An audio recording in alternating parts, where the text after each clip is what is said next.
Good morning, traders. It's Tuesday, March the 12th. Taking a look at the charts, we've had a nice strong rebound the last couple sessions. More or less, if we look at the SP 500, we've sold down. We've had a really strong pop. Today, the markets are set to gap slightly to the upside. We're gapping up into resistance. The big question is, is this an oversold kind of bounce? And we're going to see it continue to head down, something similar like we saw last time where the market started to sell off, had an oversold strong bounce, and then rolled over for that second wave down. And that's what we're anticipating, is the market to roll over and start to head down. If we take a look at the transportation index and the Russell 2000, you can see similar type of price action where the market rolled over. You get a very, very strong bounce in the market, and then it continues to flush down. Very similar to more or less like a hiccup or a pause in the market.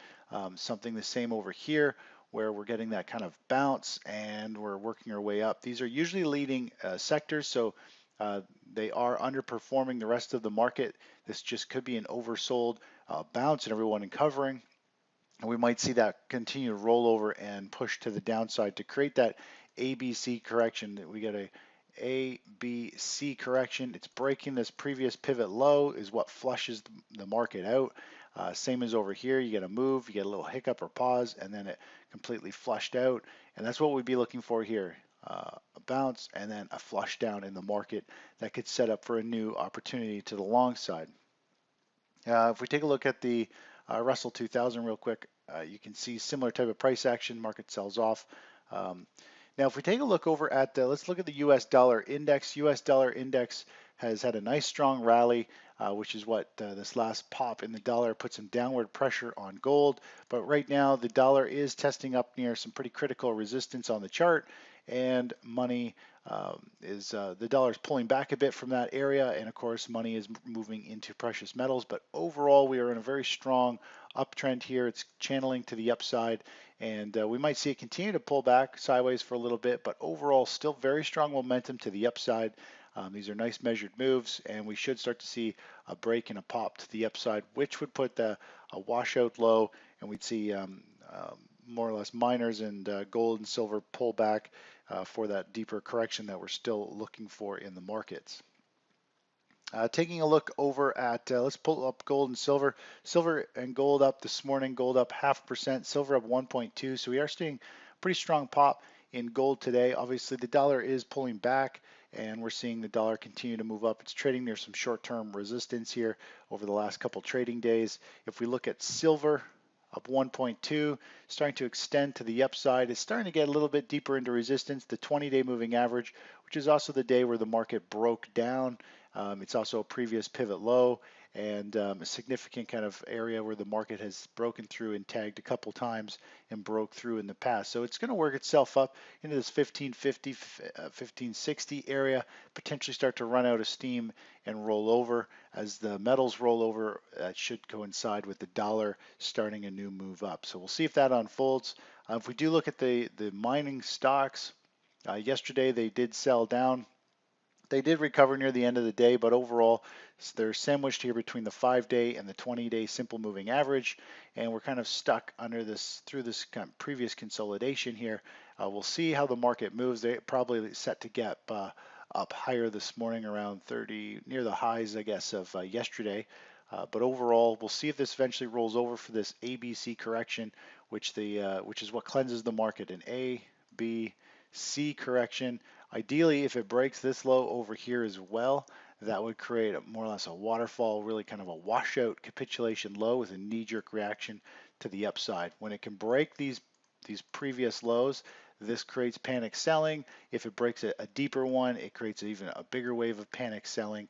And then it also changes the bias. We go from an upward bias to actually lower highs and lower lows. The reaction high may only come back up to this level and maybe and struggle and have to build a base to break through to go higher. So we'll have to just take the markets one bar at a time. The markets change almost every day depending on news, events, market volume, and all those things that come into play. So that's why we reanalyze every morning.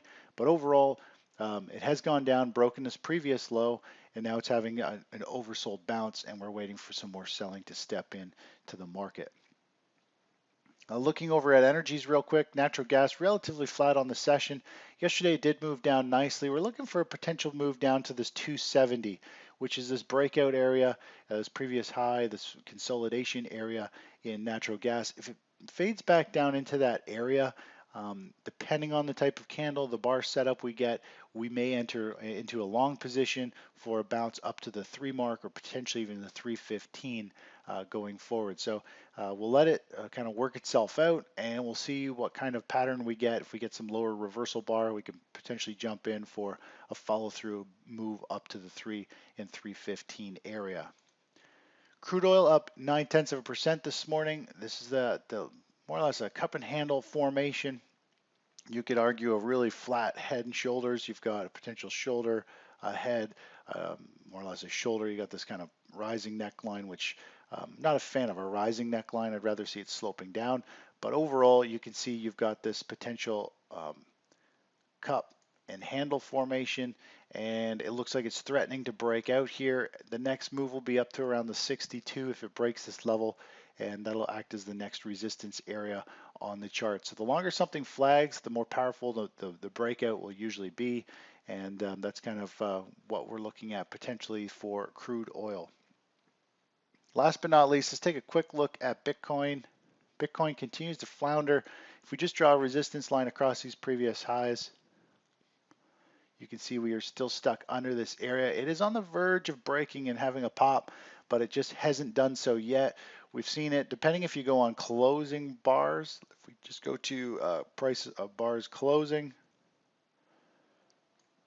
technically we've got a close here, we've got a close here, we had some closes here, and technically the shorter term sloping down, we're trading under it, we popped and we broke it, so you could argue we're starting to rotate up, but from these candle wick highs, this level here has not been broken yet. There will be some pretty significant levels across here that when broken, it'll add some fuel to the fire. Each time a pivot high is broken on the chart, we've got another one back here. The closer they are, the stronger the breakout move, because each time it breaks it, whoever is short will be buying to cover their shorts, and they could also be buying long to get into position for a move up.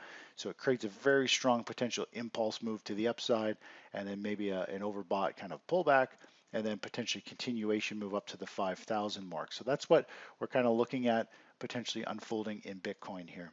Anyways, that's it for this morning. We'll see how it goes. Yesterday, here's the Tech S ETF. It has had a sharp pullback. Obviously, with the sharp rally in the markets, this is just an inverse picture. It's still on the verge of taking off and moving to the upside. We're waiting to see if the equities market is going to roll over here. And this was the first kind of break down in the equities market. And now we're just seeing a pullback in the dust. As the equity market falls, dust should go and curve up and spike up into the low 20s here if we get that selling that we're looking for. We did add down near the lows here yesterday, adding to that position. We sent out an email update. We'll see if we get some follow through. The nice thing about adding down at these levels here is our stop is not as far away from where we entered, so it gives us a good average down point, and we've got about a half position in there now. So if we do get a reversal, we'll be in the money sooner and have more potential profit. Anyways, that's it for now. Talk to you in a bit. Bye-bye.